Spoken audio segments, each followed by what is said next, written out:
Appropriate ടൈമിൽ ഉജ്ജ്വലമായ വിജയമാണ് കേരളത്തിലുണ്ടായിരിക്കുന്നത്. എല്ലാ നേതാക്കളും ഒരുമിച്ച് ചേർന്ന് എല്ലാ പ്രവർത്തകരും കഠിനാധ്വാനം ചെയ്തുണ്ടാക്കിയ ചരിത്രത്തിലെ ഏറ്റവും വലിയ മഹാവിജയമാണ്. പിന്നീട് ഇങ്ങനെ ചേരിതിരിഞ്ഞുള്ള പ്രകടനങ്ങൾ, ചേരിതിരിഞ്ഞുള്ള ഫ്ലെക്സ് ബോർഡുകൾ വയ്ക്കൽ, കോൺഗ്രസിൽ വലിയ സോഷ്യൽ മീഡിയയിൽ നടത്തുന്ന പ്രചരണങ്ങൾ, ഇതെല്ലാം ഒരു വിഭാഗീയത നമ്മുടെ പാർട്ടിയിലുണ്ട് എന്നുള്ള ഒരു പ്രചരണം ഉണ്ടായിട്ടുണ്ട്. അതുകൊണ്ട് ഞങ്ങൾ എല്ലാവരും ചേർന്ന് ഒരുമിച്ച് പറയുന്നു, ഞങ്ങൾക്ക് ആർക്കും വേണ്ടി ഇനി അങ്ങനെ പ്രചരണങ്ങൾ നടത്തരുത്. അത് കോൺഗ്രസ് പ്രവർത്തകരെ വേദനിപ്പിക്കും, നമ്മളെ വോട്ട് ചെയ്ത UDF പ്രവർത്തകരെ വേദനിപ്പിക്കും, വോട്ട് ചെയ്ത ഭൂരിഭാഗം ജനങ്ങൾക്കും അതിന് മനസ്സിന് വിഷമമുണ്ടാക്കും. അതുകൊണ്ട് ഞങ്ങൾ എല്ലാവരും ഒരുമിച്ച് നിന്ന് നിങ്ങളോട് എല്ലാവരോടും, എല്ലാ UDF പ്രവർത്തകരോടും ഞങ്ങൾ അഭ്യർത്ഥിക്കുന്നു, ഇന്നു മുതൽ അത്തരം ഒരു പ്രവർത്തികളും ചെയ്യരുത്. സംസ്ഥാനത്ത് വെച്ചിരിക്കുന്ന എല്ലാ ഫ്ലെക്സ് ബോർഡുകളും പറ്റുമെങ്കിൽ ഇന്ന് രാത്രി തന്നെ നീക്കം ചെയ്യണം. നാളത്തേക്ക് അത് ഉണ്ടാകരുത്. ഇനി ഒരു സ്ഥലത്തും ഒരു പ്രകടനം പോലും നടത്തരുത് എന്ന് ഞങ്ങൾ വിനയപൂർവ്വം അഭ്യർത്ഥിക്കുകയാണ്. ഞങ്ങളെല്ലാവരും, പ്രത്യേകിച്ച് ഞങ്ങൾ 3 പേരുമായിട്ട് ബന്ധപ്പെട്ടിട്ടാണ് ഇതെല്ലാം വന്നിരിക്കുന്നത്. APCC പ്രസിഡന്റ് നിൽക്കുന്നുണ്ട്, അദ്ദേഹത്തിൻ്റെ കൂടെ സാന്നിധ്യത്തിൽ ഞങ്ങൾക്ക് 3 പേർക്കും വേണ്ടിയിട്ടാണ് ഞാൻ പറയുന്നത്. പറഞ്ഞതിനെ ഞാൻ എൻഡോസ് ചെയ്യാറുണ്ട്. കാരണം ഇത് ജനങ്ങൾ നൽകിയ വൻപിച്ച മാൻഡേറ്റാണ്, വിജയമാണ്. കേരളത്തിലെ ജനങ്ങൾ ആഗ്രഹിക്കുന്നതും ഐക്യജനാധിപത്യ മുന്നണിയുടെ ഏറ്റവും മെച്ചപ്പെട്ട ഒരു ഭരണകൂടം, ജനങ്ങൾക്ക് വേണ്ടി ഭരിക്കുന്ന ഭരണകൂടം ഉണ്ടാക്കാനാണ്.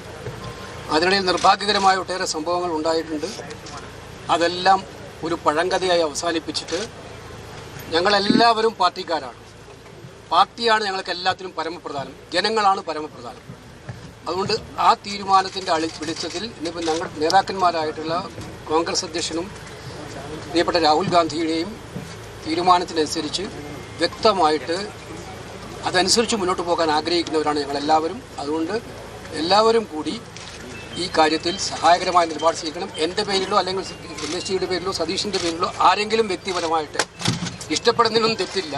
പക്ഷേ മറ്റുള്ളവരെ മോശമാക്കാനോ അല്ലെങ്കിൽ ബോർഡ് വെക്കാനും പ്രകടനം നടത്താനോ ഒക്കെ പോകുന്നത് ഇനി മുതൽ അവസാനിപ്പിക്കണമെന്ന് വിനീതമായിട്ട് അഭ്യർത്ഥിക്കും.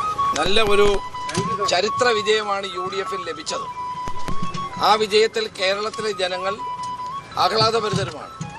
അപ്പോൾ അതിനിടയ്ക്കാണ് കഴിഞ്ഞ കുറേ ദിവസങ്ങളായി ഞങ്ങളുടെ 3 പേരുടെയും പേരുമായി ബന്ധപ്പെട്ട ചില പ്രചരണങ്ങൾ നടന്നത്. അത് ആവേശഭരിതരായ ആളുകളോ അല്ലെങ്കിൽ താല്പര്യമുള്ള ആളുകളോ ഒക്കെ ഇങ്ങനെ ബോർഡുകൾ വെക്കുകയും ബാനറുകൾ കെട്ടുകയും ജാഥ നടത്തുകയും ചെയ്തിട്ടുണ്ടെന്നുള്ളത് സത്യമാണ്. അപ്പോൾ അതുകൊണ്ട് ഇന്നത്തേതോട് കൂടി ഇതെല്ലാം അവസാനിക്കുകയാണ്. പാർട്ടി പ്രവർത്തകരെല്ലാം ഒറ്റക്കെട്ടാണ്. നേതാക്കന്മാരെ സ്നേഹിക്കാനും നേതാക്കന്മാരുടെ താല്പര്യം പ്രകടിപ്പിക്കുന്നതിലും ഒരു തെറ്റുമില്ല. അതാണ് CKC വേണുഗോപാൽ BD സതീശൻ കൂടെ പറഞ്ഞത്. പക്ഷേ ഇനി മുതൽ അത് ജനങ്ങളുടെ മുമ്പിൽ നമുക്കൊരു മോശമായ ചിത്രമുണ്ടാക്കാൻ വഴിതെളിച്ചിട്ടുണ്ട് എന്ന തിരിച്ചറിവ് നമുക്കെല്ലാവർക്കും ഉണ്ടാകണം.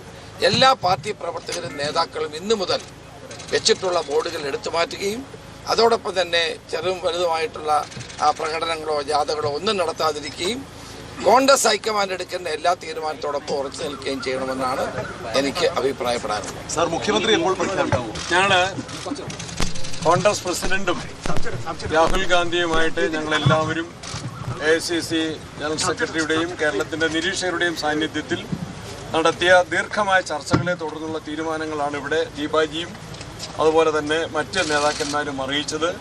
മുഖ്യമന്ത്രിയെ സംബന്ധിച്ച് കോൺഗ്രസ് ഹൈക്കമാൻഡിൻ്റെ AICC പ്രസിഡന്റും രാഹുൽജിയും എടുക്കുന്ന തീരുമാനം എല്ലാവരും ഏകസ്വരത്തിൽ അംഗീകരിക്കും എന്ന് ഞങ്ങൾ ഉറപ്പു നൽകിയിട്ടുണ്ട്. ഐക്യത്തിന് വേണ്ടി ഞങ്ങൾ പ്രതിജ്ഞാബദ്ധരാണ്. കേരളത്തിലെ ജനങ്ങൾ കോൺഗ്രസിലും UDFലും അർപ്പിച്ച വലിയ വിശ്വാസം, ആ വിശ്വാസം സംരക്ഷിക്കണം. ഈ ദിവസങ്ങളിലുണ്ടായ മോശമായിട്ടുള്ള വാർത്തകളിൽ തിരുത്തൽ വരുത്താൻ വേണ്ടി ഞങ്ങളെല്ലാവരും യോജിച്ച് ആഗ്രഹിക്കുന്നു.